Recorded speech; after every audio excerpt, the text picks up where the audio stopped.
Olha, para milhões de brasileiros, existe uma linha que define praticamente tudo na vida profissional. De um lado, a segurança, os direitos, do outro, a autonomia, mas também todo o risco.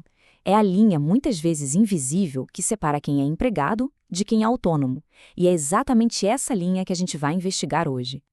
Pode parecer uma pergunta simples, né? Ah, sou empregado ou autônomo? Mas a resposta? Essa é bem mais complicada. E ela define se a pessoa vai ter acesso a férias, 13º, um monte de coisa. Então a grande questão é: onde exatamente a lei brasileira desenha essa fronteira? Vamos ver isso agora. Na prática, no dia a dia, a gente sabe bem qual é a diferença, né? De um lado tá lá o modelo CLT, carteira assinada, aquela segurança de ter férias, 13º, FGTS.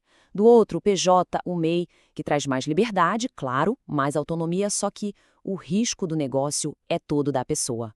Essa é a foto da realidade. Tá, mas por que isso é tão importante? Simples, porque não estamos falando de pouca gente. É gente pra caramba. Segundo o IBGE, olha só esse número.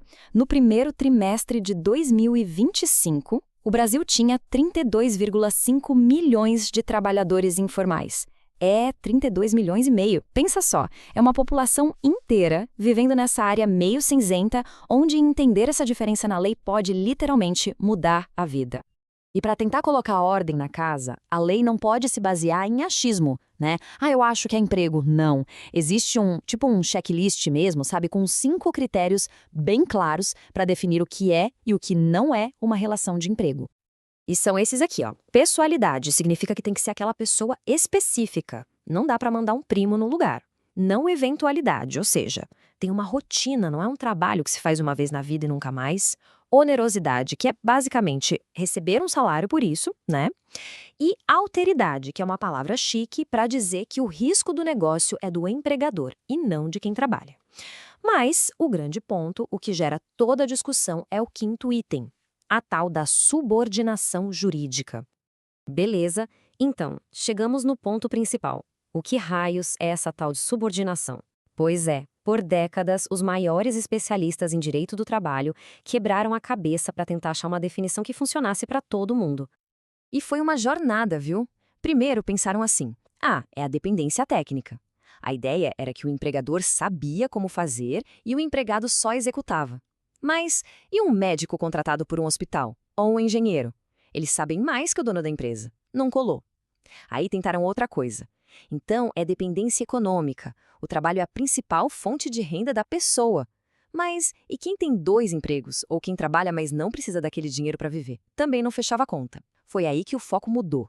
Deixaram de olhar só para o trabalhador e passaram a olhar para o contrato. E daí nasceu o conceito de subordinação jurídica. E essa é a definição clássica, a que valeu por muito, muito tempo. Subordinação jurídica é basicamente isso, um estado de dependência. É o direito que o empregador tem de mandar, de dar ordens, e do outro lado, a obrigação que o empregado tem de obedecer. Bem direto, né? Um manda, o outro faz. E esse poder de mandar se divide em 3 partes, bem fáceis de entender. Primeiro, o poder de dirigir, que é dizer como o trabalho tem que ser feito. Segundo, o poder de controlar, ou seja, fiscalizar para ver se está sendo feito direito. E terceiro, o poder de punir. Se as regras não forem seguidas, pode haver uma advertência, uma suspensão. Só que essa definição, que parecia tão certinha, tão preto no branco, começou a não fazer mais sentido. Por quê? Porque o mundo do trabalho virou de cabeça para baixo, e aquele conceito clássico de subordinação, bom, ele entrou em crise. Mas que crise foi essa? Bom, foram vários fatores, né? Aquele modelo antigo da fábrica gigante com o chefe de olho em todo mundo acabou. As empresas começaram a terceirizar tudo, o tal do outsourcing. Vieram as novas tecnologias, o trabalho remoto, o trabalho por plataforma. De repente, a subordinação já não era mais ter um chefe no cangote. Virou algo muito mais sutil, focado em responsabilidade, em metas. E aí, aquela linha clara entre empregado e autônomo começou a ficar toda borrada. E isso tudo leva a gente para a pergunta de R$ 1 milhão. A questão que está na mesa dos tribunais hoje em dia. Se não tem mais um chefe dando ordem direta o tempo todo, ainda dá para dizer que existe subordinação? E a resposta que o direito encontrou não foi jogar tudo fora, mas se adaptar. Começaram a surgir novas teorias, novas formas de enxergar o problema para tentar dar conta dessas novas relações de trabalho. Uma das primeiras ideias que surgiram foi a de parasubordinação. É um conceito que veio lá da Itália. Pensa numa categoria intermediária. O trabalhador não é exatamente subordinado, mas também não é 100% autônomo. Ele está ali, no meio do caminho. É o caso clássico de muitos representantes comerciais, por exemplo, que têm uma certa autonomia, mas estão totalmente ligados à estrutura de uma empresa. E essa adaptação toda provocou uma virada de chave fundamental. O foco mudou. A pergunta deixou de ser como o trabalho é feito e passou a ser para quem ele é feito. E aí que a gente chega no conceito que é talvez o mais importante hoje, a subordinação estrutural. A ideia é o seguinte: não precisa mais ter ordem direta. A subordinação acontece quando o trabalho da pessoa está totalmente inserido na dinâmica do negócio. Ou seja, mesmo sem um chefe mandando, a pessoa faz parte da engrenagem principal da empresa. Sem o trabalho dela, a coisa não anda. E olha, isso não é só papo de livro de direito não. Isso já está sendo aplicado. Dá uma olhada nessa citação de uma decisão do TST, o Tribunal Superior do Trabalho. Eles falaram que as atividades do trabalhador inseriam-se na dinâmica produtiva da reclamada. Ou seja, em um caso real, de um motorista de entregas, o tribunal usou exatamente essa ideia para reconhecer o vínculo de emprego. É a teoria virando prática. Ok, muito legal toda essa discussão jurídica. Mas, na prática, por que isso importa? Por que a gente deveria se preocupar com isso?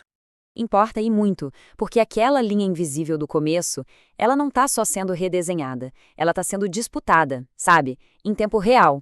Nos tribunais, no Congresso, as definições antigas simplesmente não dão mais conta, e a lei está numa corrida para tentar acompanhar a realidade.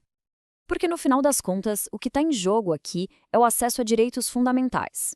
Pensa bem, se um entregador por aplicativo, um programador freelancer for considerado estruturalmente subordinado, isso pode significar direito a férias, a FGTS, a Previdência. É uma discussão que define o futuro da proteção social para milhões de pessoas. Então, para fechar, fica a reflexão. O trabalho mudou e mudou muito. A pergunta que fica é: e a lei? Ela também precisa mudar? E mais importante, como? A resposta para essa pergunta vai desenhar o futuro do trabalho no Brasil pelas próximas décadas.